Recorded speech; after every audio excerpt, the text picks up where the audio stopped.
Well, hello everyone. Another beautiful day here in Riverton, although it's pretty darn hot.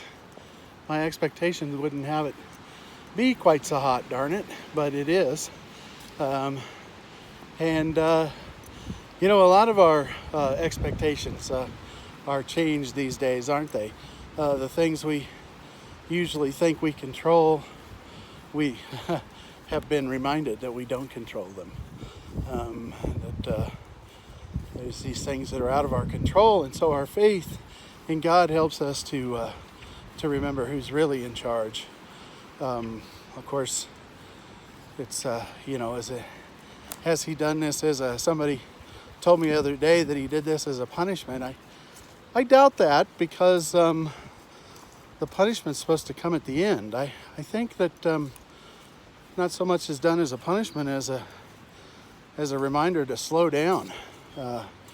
As a reminder to look at what's really important in our lives. Paul and Silas, they were beaten and thrown in jail in our Acts of the Apostle reading today. And the jailer, wakes up and looks around and sees all the doors are wide open, and he's going to kill himself because he doesn't want to get tortured to death. But Paul yells out to him, "Don't harm yourself. We're all still here." And he goes in, and boy, his expectations. He was expecting them all to be gone. I mean, who wouldn't be gone? But they're all there. They're all expecting the Lord to take care of them. And so he immediately comes in and says, "How can I be saved the way you're saved?"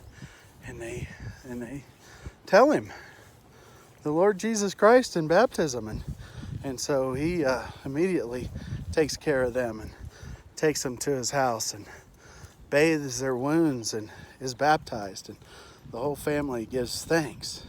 They give thanks to the Lord because they've been taken care of.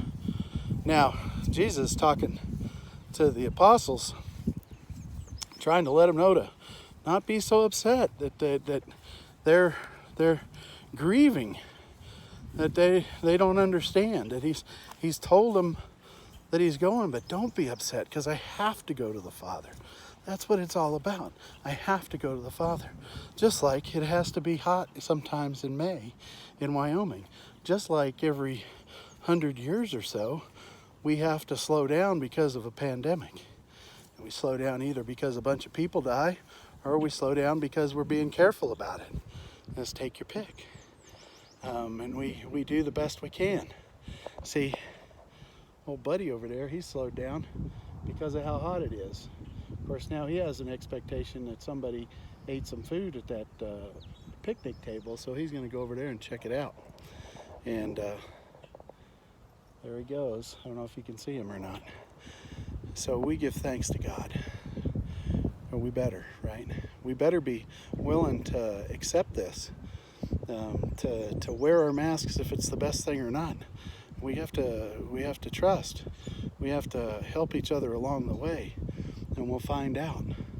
And we'll find out on that last day. But we'll continue to find out. Many of our experts are continuing to work.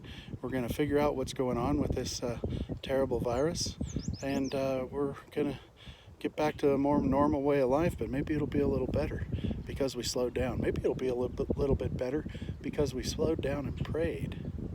So let's give thanks to God. Hallelujah.